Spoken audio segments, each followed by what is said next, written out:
दुनिया का एक ऐसा देश जहां लोगों की जबान पर सरकार का ताला लगा है, इंटरनेट ऑलमोस्ट बंद है और सरहद पार करके भागना नामुमकिन। इस एब्सोल्यूट कंट्रोल के केंद्र में किम जोंग उन है, जो आज दुनिया के सबसे पावरफुल और कंट्रोवर्शियल नेताओं में गिने जाते हैं। लेकिन जो हकीकत दुनिया को चौकन्ना रहने पर मजबूर करती है, वो है इस देश के पास मौजूद न्यूक्लियर वेपन्स। इन मिसाइलों की पहुंच सीधे तौर पर यूएसए, जापान और साउथ कोरिया जैसे देशों के लिए एक निरंतर तनाव का कारण बनी रहती है।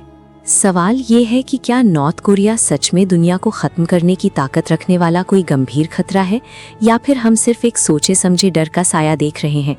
इस देश के व्यवहार को समझने के लिए हमें 1950 के कोरिया वॉर को देखना होगा। इस युद्ध में लाखों लोग मारे गए और बुनियादी ढांचा पूरी तरह तबाह हो गया था। 1945 के बाद पहले से एक रहे कोरिया को दो हिस्सों में बांट दिया गया। नॉर्थ कोरिया सोवियत संघ के प्रभाव में और साउथ कोरिया अमेरिका के साथ हो गया। 1953 में संघर्ष विराम जरूर हुआ, लेकिन आज तक कोई पीस ट्रीटी साइन नहीं हुई है। तकनीकी रूप से दोनों देश आज भी युद्ध की स्थिति में है।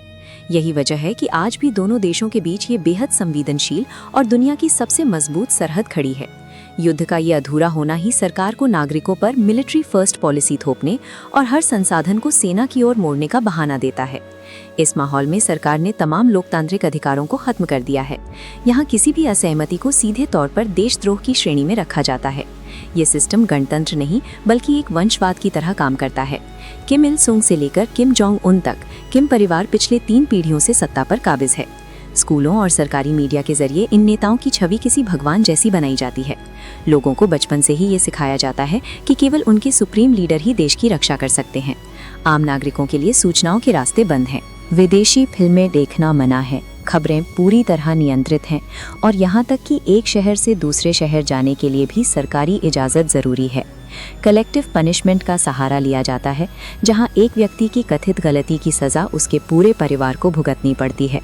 बाहरी दुनिया की किसी भी जानकारी का अभाव और लगातार बना डर मिलकर इस दमनकारी माहौल को नागरिकों के लिए एक सामान्य हकीकत बना देता है।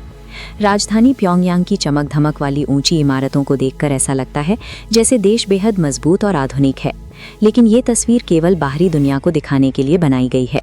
अंतर्राष्ट्रीय प्रतिबंधों और व्यापार में आई रुकावटों ने देश की अर्थव्यवस्था की कमर तोड़ दी है।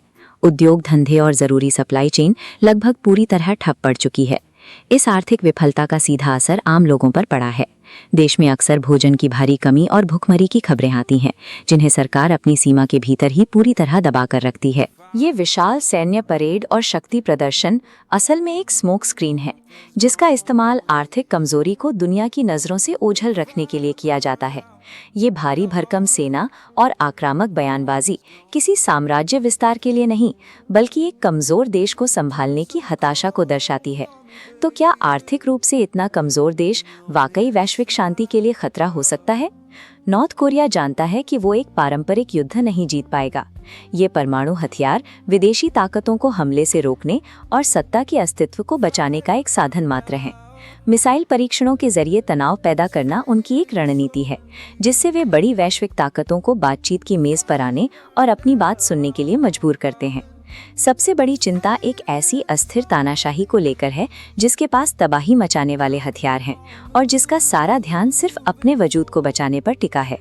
आपको क्या लगता है, क्या नॉर्थ कोरिया आने वाले समय में किसी वैश्विक टकराव की वजह बनेगा, या वो इसी तरह दुनिया से कटा हुआ रहे? यहाँ के लोगों के लिए यही पाबंदियां ही एकमात्र जीवन है। सूचनाओं का ये ब्लैकआउट और सख्त सजा का डर असल में किम शासन की सुरक्षा का आधार है, जो किसी भी वैकल्पिक विचार को पैदा होने से पहले ही कुचल देता है। नॉर्थ कोरिया अपनी मिलिट्री फर्स्ट पॉलिसी के तहत लाखों सैनिकों और विशाल हथियारों की परेड दुनिया के सामने पेश करता है, लेकिन इन परेड्स के पीछे एक टूटती हुई अर्थव्यवस्था है, जो अंतर्राष्ट्रीय प्रतिबंधों और अनाज की भारी कमी से जूझ रही है। सरकार इन आर्थिक नाकामियों से जनता का ध्यान भटकाने के लिए अमेरिका और बाहरी दुनिया को एक साझा दुश्मन के तौर पर पेश करती है। ये शक्तिशाली सेना नॉर्थ कोरिया के विस्तार के लिए नहीं, बल्कि देश की भीतर छिपी कमजोरी को दुनिया से छिपाने के लिए एक सुरक्षा कवच की तरह इस्तेमाल होती है।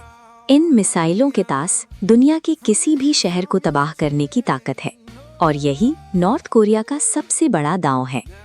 युद्ध की धमकियों के बावजूद किम जोंग उन जानते हैं कि एक बड़ा युद्ध उनकी सेना और शासन दोनों को खत्म कर देगा।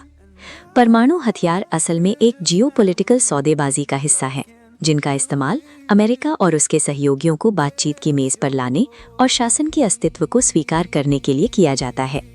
प्योंगयांग का स्काईलाइन एक ऐसी व्यवस्था को दर्शाता है जो जनता की खुशहाली से ज्यादा अपना वजूद बचाने में जुटी है।